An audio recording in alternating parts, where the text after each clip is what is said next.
السلام عليكم خاوتي، معكم أنور. وفي مقطع تاعنا اليوم راح يكون المشاركة في تصفيات السيارات. وقبل ما نروح على المباريات متنساوش تشتركوا بالقناة، تفعلوا زر الجرس وتحطوا لايك. وبس بخصوص الايموجيات حبيت اقول لكم اني ما راح اوزعهم في هذا المقطع ببساطة لانه المقطع السابق إله تقريبا ساعة من نزوله، فلسه ما جاب لايكات، لسه ما جاب تعليقات، فنعطي فرصة للناس الثانية انها تعلق عشان تكون عنده يعني فرصة للفوز. والاختيار ببساطة راح يكون عشوائي من التعليقات، راح احط رابط المقطع في جوجل، هو بيختار لي يعني التعليقات الفايزة وراح نزلها بالتليجرام عشان المصداقية. وفقط قناة التليجرام راح تكون في اول تعليق، وراح انزل كمان يعني بالفيديو الجاي مين اللي فازوا، بس اللي يريد يحضرها قبل المقطع ينضم للتليجرام. اوكي. طبعا راح يلعب بهذو الثلاث تشكيلات: البيكا واللافا وسباركي. طبعا اكيد راح تسالني ليش يا انور ما تلعب بالاكسير جولم. ببساطه ما تقدر تلعب اي بطاقه مرتين. راح فاهمك ليش ما بلعب اكسير جولم. انا رحت هذا المكان عشان ما اغلط، في هذا المكان ما تقدر تستعمل بطاقه مرتين. جهزت الثلاث تشكيلات وسويت لهم نسخ وحطيتهم. اذا بلعب اكسير جولم فالاكسير جولم يستهلك 3 سبيلات، يعني حرفيا قضيت على بقيه التشكيلات. اذا بستعمل اسهم فويد ريج ما فيني يلعب سباركي، ما فيني يلعب لافا، يعني كثير تشكيلات حتروح علي. لهيك ضحيت بالاكسير جولم وراح العب بهذو الثلاث تشكيلات. وللمعلومة انا ما راح العب يعني عشان اتأهل او شي. فرصتي يعني بالكثير 50% اني اتأهل، فكثير صعب هذه بس المرحلة الاولى. راح اعطيكم بالتقريب فقط درجة الصعوبة من كل العرب اللي انت تعرفهم، الاساطير كل العرب ما في ولا واحد اتأهل من غير محمد لايت. اظن وصلتك درجة الصعوبة. واصلا لحتى تتأهل من هذه المرحلة لازم كوتش. يعني انت مثلا ما تقدرش زيك تجهز 3 تشكيلات، لا، لازم يعني تلعب تشكيلة والجيم الجاي تروح تشوف الخصم وش البطاقات اللي استعملها وتحاول تصيده. يعني ما تقدر ابدا انك تكمل بتشكيلات محددة، لازم دايما تغير على حسب الخصم. فهنا يجي دور الكوتش، انت تكون مركز في جيمك فهو بيشوف الخصم وش قاعد يسوي ويجهز لك تشكيلة للجيم الجاي. يعني انت بس فقط ركز على جيمك، تكمل مباشرة تلاقي تشكيلتك جاهزة. فحتى محمد لايت يعني يستعمل هذه الطريقة للمعلومة فقط، وبس يجيبوا لي خص دقيقة اسوي تشيكن لاني تشيك ان او ما ادري ايش يسموها من العموم. اوكي وينها؟ اوكي ضد بولر، خلينا نسوي تشيك ان. اوكي معركة مباشرة. خلينا نبدأ بتشكيلة لافا. ليتس جو. هيا. اوكي شكله هو مش موجود، فانا انتظروه شوي وبرجع لكم. اوكي دخلت ضده. اوكي دخلت باللافا طبعا. انا احاول ما احكي كثير يعني عشان التركيز، واصلا ما راح كمل انا، يعني بلعب فقط عشان المقطع، ما راح كملها. تعرفوا وش معناه انك تكملها؟ معناه انك تلعب 7 ساعات يا حبيبي. ايش 7 ساعات ذا؟ لو اني ضامن التأهل صراحة بلعب ما عندي مشكلة، بس يعني مش ضامن ليش اضيع كل هذا الوقت. خلينا نرجع له باللافا. صرف تريبل سبيل وهذه حركة صراحة غريبة من طرفه. وهو لا تقول لي يلعب اكسير جولم. لا تقول لي اكسير جولم يا اخي. والله الغبي بس لي يلعب اكسير جولم في هذه البطولة اقسم بالله. اوه بالويتش كمان. بس شوفوا يعني هو صار لا جابهم. يب جابهم لسه. خليني يلعب له البومبر هنا.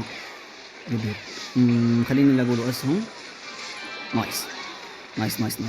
موتي. خليني نلعب له موت. لا اوكي عاشوا لي التنانين. ممتاز. والله نايس. اوكي خليني يلعب له بالون. ما عنده شيء. يب ما راح يقدر يصدها الا اذا عنده فويد، بس هو يلعب اسهم زاب وريج. ما في فويد. اخذنا التوارين. كل اللي علي الان اني ادافع. بس صرفت البربر ايفو ولا ما صرفت؟ والله ماني مركز. خليني بس ارجع بالتنانين من هذا المكان. اوكي راح يلعب بومبر في النص وممكن سلم الجيم اصلا. لا ما سلم. اوكي طبعا هو هارد كاونتر علي، اللي ما يعرف يكسر جول متنين نار ما ادري ايش، بس هو هجمة غبية. فلهيك اوكي اظن اني عندنا فرصة، ومش عندي فرصة، اظن اني فزت. بس خلينا مركزين، ما نثق كثير في نفسنا عشان ما يضيع الجيم. اخاف العب له فويد حتى انني ينزل لي نايت ويتش، بس راح ارمي الفويد ما بهم. نايس بيرفكت. اوكي تنانين بربر من هنا. نايس. لاعبينها صح. اوكي ممتاز.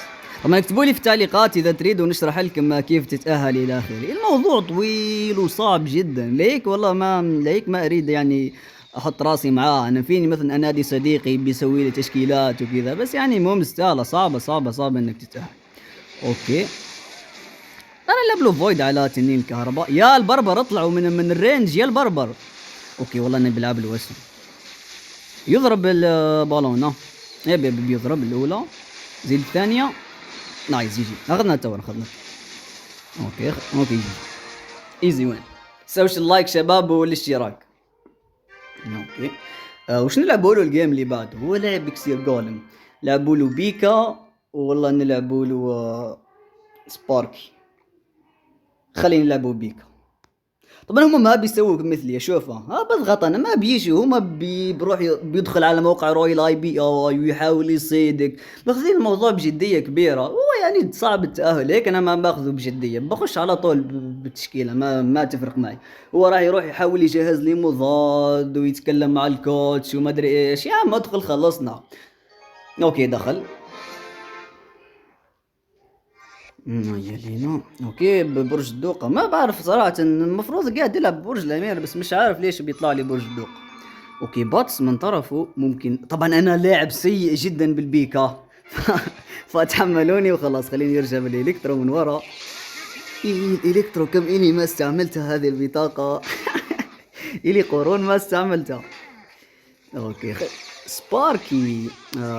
خليني اروح له باندج جهة ثانية، وراح لعب له فويد هنا. نايس والله نايس. الباندج على الجهة راح يلعب له بيك على سباركي وخلاص. يب لا اصبر، خليني اول شيء العب زابا وبعدها بيك هنا. اوكي ممتاز. ما يرجعش البيكا، لا بيرجع لازم الكترو على السريع. مش ما يموتش البيكا، ما يموتش. مات لي البيكا للاسف. زي ما قلت لكم لعب خايس انا بالبيكا، والله لعب خايس، ما يعني بقولها لكم من الاخر، ما بعرف العب بيكا.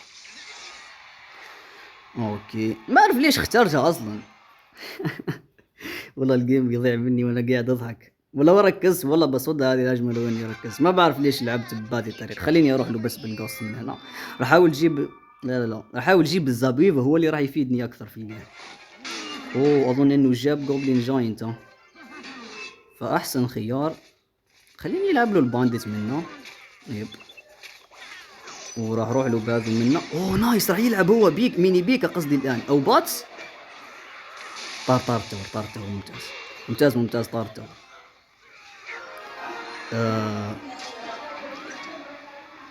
خليني يلعب الويزرد. يبهر اني يلعب الويزرد. بيضربوا سباركي. غلطنا في مكانه. لا شوفوا احنا غلطنا في مكانه، بس يعني هو كمان غلط بالفايربول، ما كانش ليها لازمه. خليني انزله البيكا في وش سباركي مباشره. الزاب هنا اجباريه عشان ما تضرب سباركي. اوكي ممتاز، ضربه لا يموت لي البيك. اوكي ممتاز. خليني العب فويد على ليتل برنس عشان ما يتعبنا معه. اوه برجي الثاني 1000 والله ما انتبهت. فاعل ابيليتي هو، ما بعرف ليش. خليني بس ارجع اوكي راح ارجع بالويزرد. حيدعم جوبلين جاينت قدامه.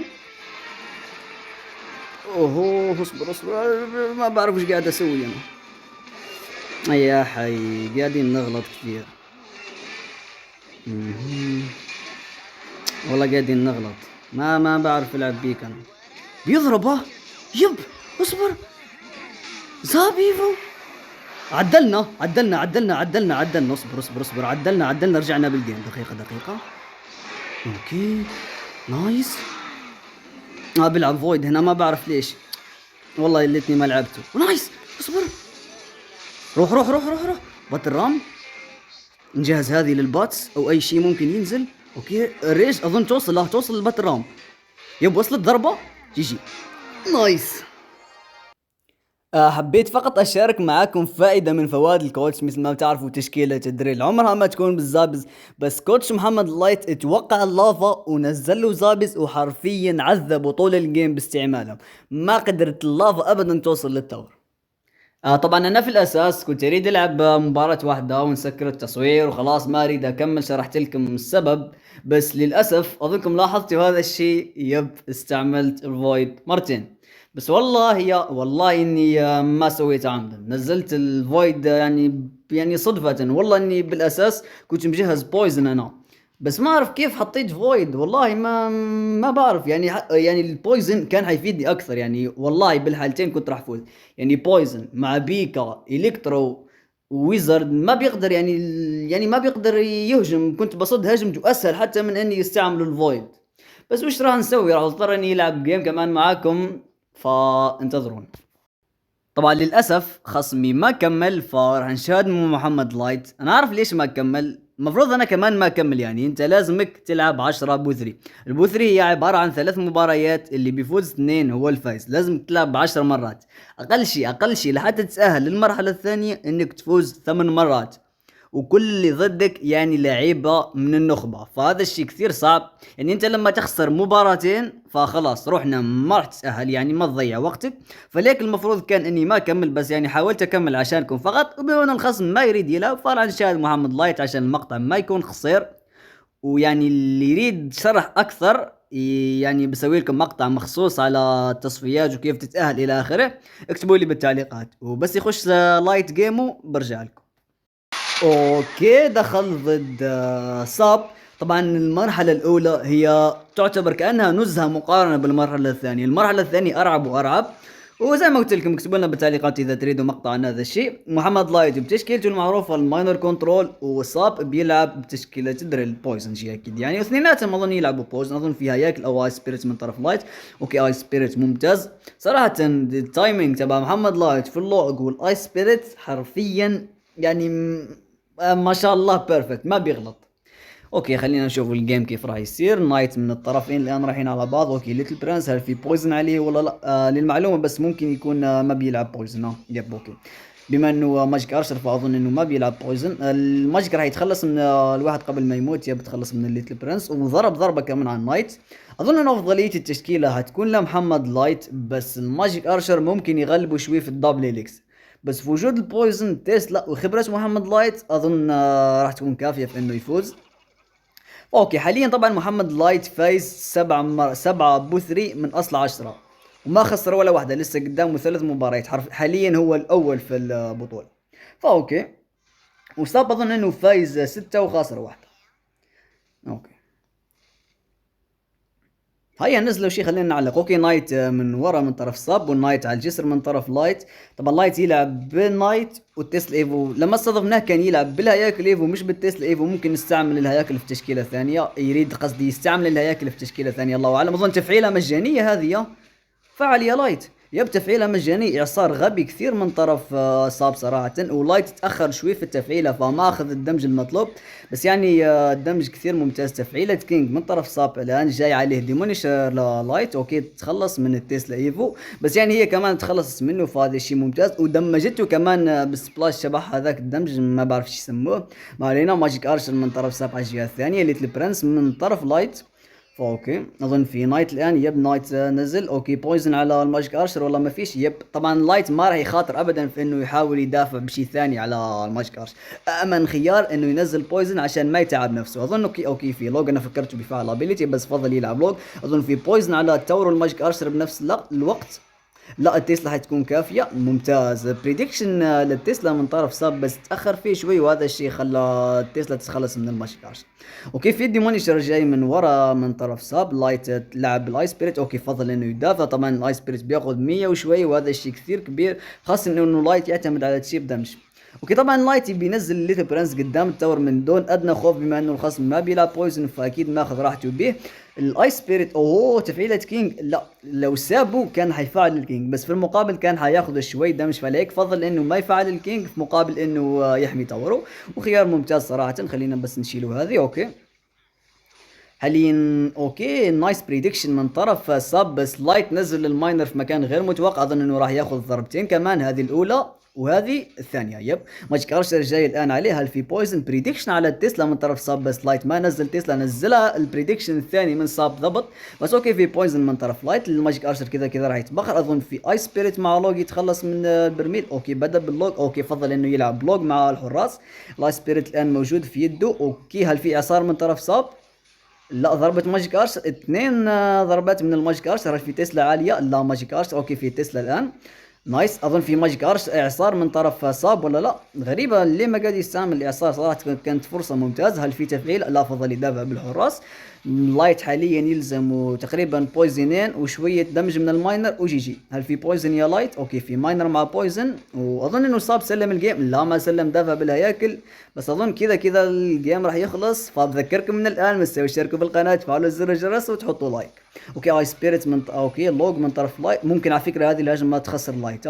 تسلا يا لايت على الماجيك. يب، تسلا على الماجيك، بس الماجيك اخذ ضربتين. الثالث لا، اخذ ضربتين بس. بويزن من طرف لايت. هل في ماينر الان مع بويزن ثانيه؟ اظن لايت جاب بويزن الان. اوكي، ليتل برنس اظن جاب البويزن. يب، ماينر بويزن، جي جي. هيا يا لايت، لعب البويزن وخلصنا. اوكي، ما يريد يلعب بويزن، بس انتهى الجيم ومع السلامه.